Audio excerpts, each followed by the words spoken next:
Thank you, organizers, for giving me this opportunity. So today I will be talking about some basic concepts of next generation sequencing, as well as some complexities that we usually see in NGS clinical reports and how to deal with those.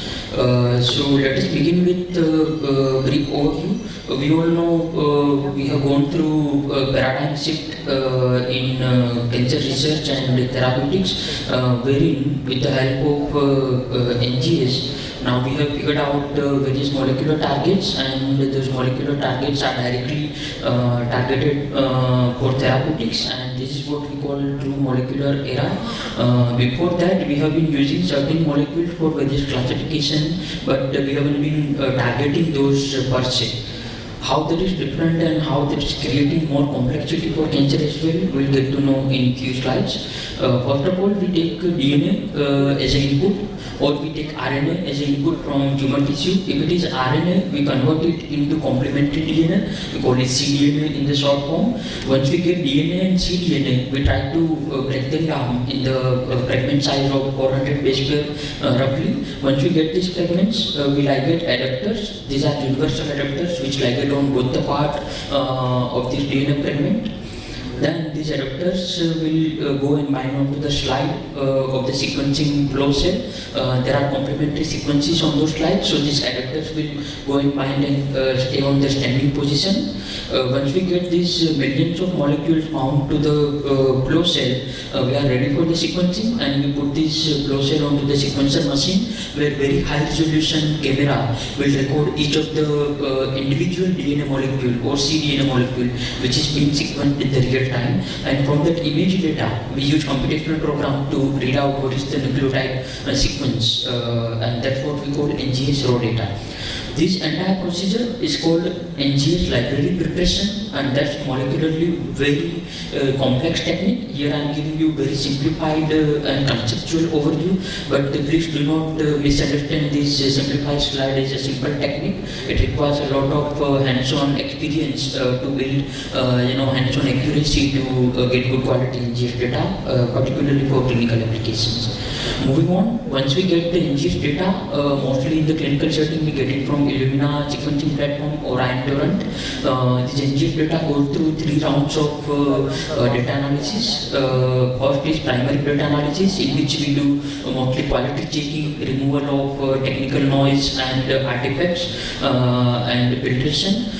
Second step is secondary analysis, where we take this NGS data and map it to the reference genome sequence, and we will get to know what is that reference genome sequence. But after this comparison, we get to know that there is some nucleotide change in the sequencing data set, and that allows us to identify the variants or mutations from this patient sequencing data set. And then we go into tertiary data analysis, where we perform various annotation, biomarker analysis, clinical association, and so and so. And then finally is report generation. How we analyze this data, again I am showing the principles here in a oversimplified version, but in practice computational data analysis setup is much more complex than what we get to see on this slide. So this is reference genome, and here I am showing chromosome 1 as a primary reference here. This is the NGS data set. These are forward and reverse read. We call it read pair.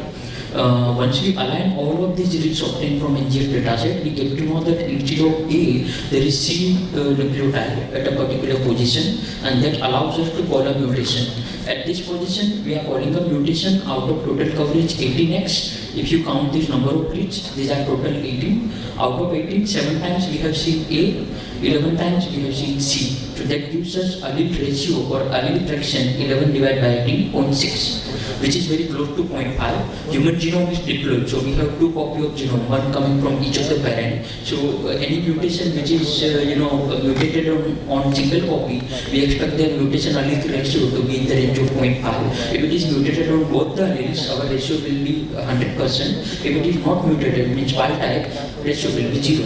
In that case, there will be no mutation called. So this is how we can infer whether it is heterozygous mutation or homozygous mutation.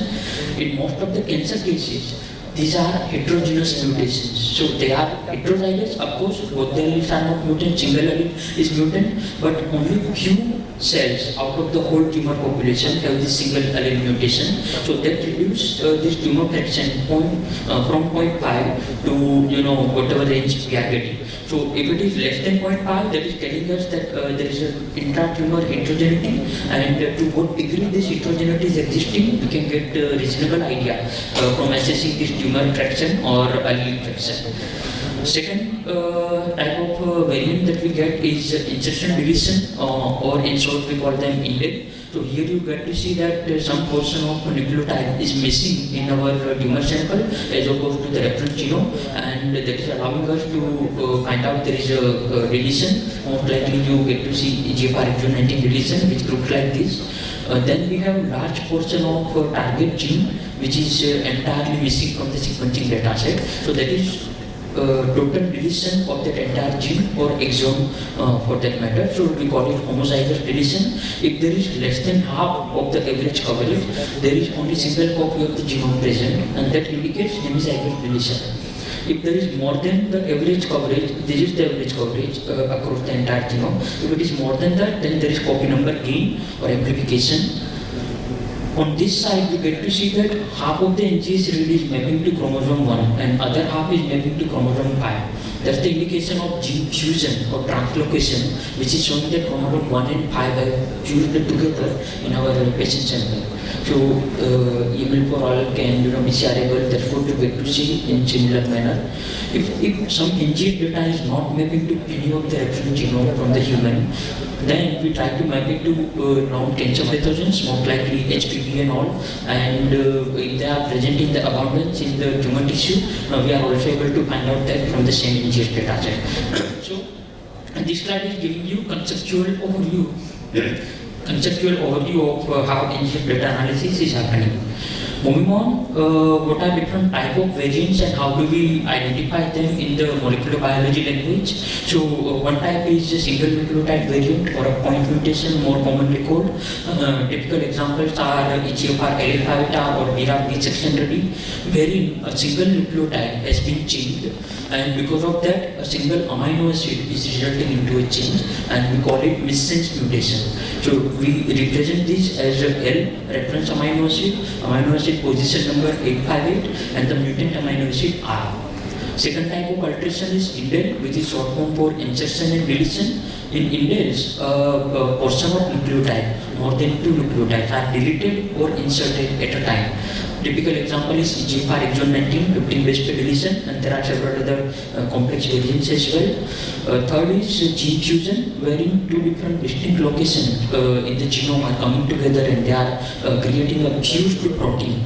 Say for example, EML4 and ALK are otherwise 2 different proteins, but they come together and they form a single protein called EML4 ALK, or for example BCR-ABL1.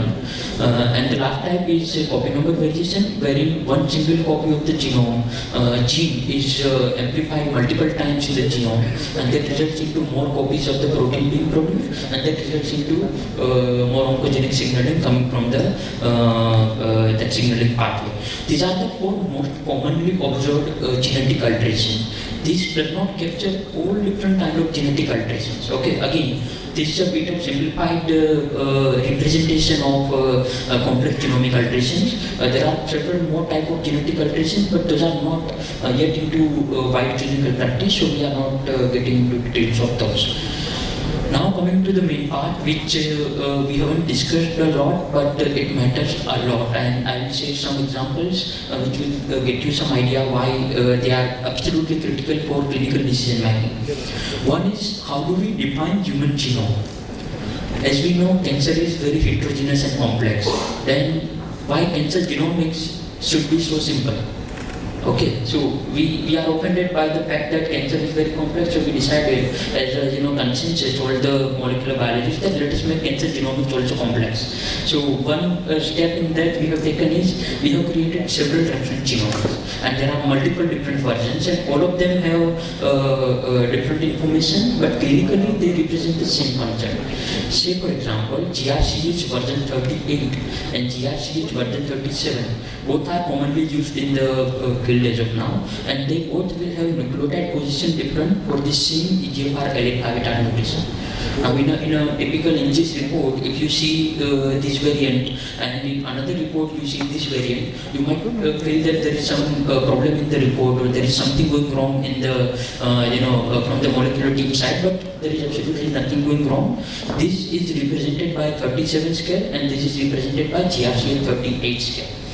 Now, to note that GRCA 37 is current global standard and almost everyone are using it, but there is another similar terminology which is equivalent but not identical to GRCA 37, and that is called HG19. This has been already depreciated from the practice, so if your molecular team is still stuck with HG19, I would recommend you ask them to move on to GRCA 37 or for better case GRCA 38. Moving on. Gene nomenclature is also very plural. For gene nomenclature, we have 4 different standards that we'll be talking about today. One is HUGO, which stands for Human Genome Organization. This officially provides gene symbol and gene name. So, say for example, EGFR, that EGFR symbol is officially identified by HUGO and then popularized by HUGO. There are several other names of EGFR as well. So, for example, ERBB1. But we don't identify EGFR by that name. Okay, so that standard has been set by HUGO consortium. So you should always ask your molecular team to provide you in the report the official gene symbol and not the unofficial names and versions of the same gene, because that creates a lot of confusion in decision making. Second is NCBI REPSIC. Several people use this as a standard, and example for EGFR is this NM_005228. Now, molecular biologists are able to understand this, but I have figured out from my experience that most of the clinicians are not aware of this nomenclature. So, again, it is recommended that if your molecular team is using such symbols, ask them to also translate it to the official HUGO symbol and give you both the information if they want to put both to make our life easier ultimately. Then we have another consortium from Europe, and they make EMBL ensemble standard recommendation, and again for EGFR there will be a different identifier. So we can again ask those people to map it back to the HUGO symbol. Now, to add on the complexity, over the time we have figured out that whichever resource you use from these 3, there is a lot of plurality. Say for example, by using any conventional present human genome mutation annotation program, you will find out that EGFR L813R mutations are present. This is a complete misleading. This L813 is in principle L858R in the clinical sense. But your present day molecular program, no matter which program you use from all across the world, it will by default identify L813R.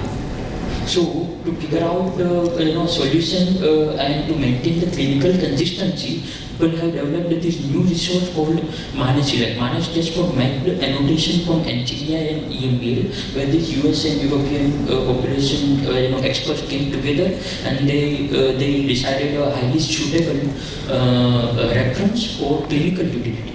And if you use MANAGE, you will consistently identify the nucleotide change as EGFR L858R. If you don't use it, you may land up into this misrepresentation of the variants, and that may lead to therapeutic recommendation.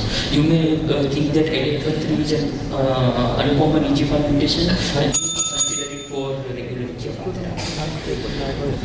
Okay, so then we have different representation of genomic, cDNA and protein variants, and all of these 3 can be used, but better recommendation is to use protein-based representation.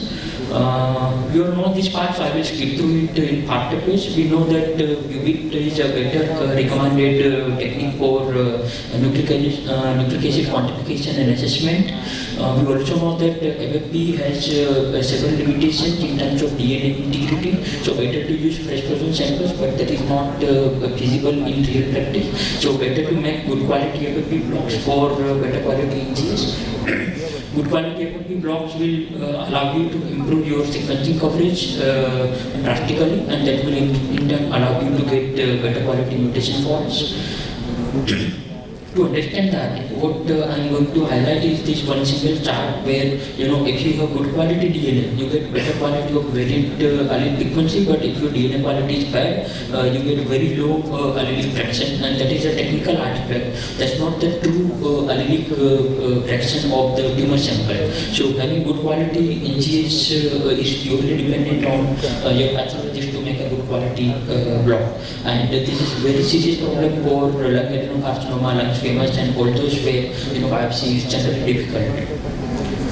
So coming to the last part, what we have seen is that cancer genomic data analysis and reporting, just like heterogeneous cancer genome itself, is heterogeneous and complex, and with more and more practice we are learning what all those complexities are, and that is allowing us to set certain standards and revise our standards to improve our accuracy. And as of this July 2023, I would highly recommend all the molecular pathology labs and pathology teams to start using this minor select and HGPS guideline to consistently represent their mutations for clinical consistency as well as molecular consistency.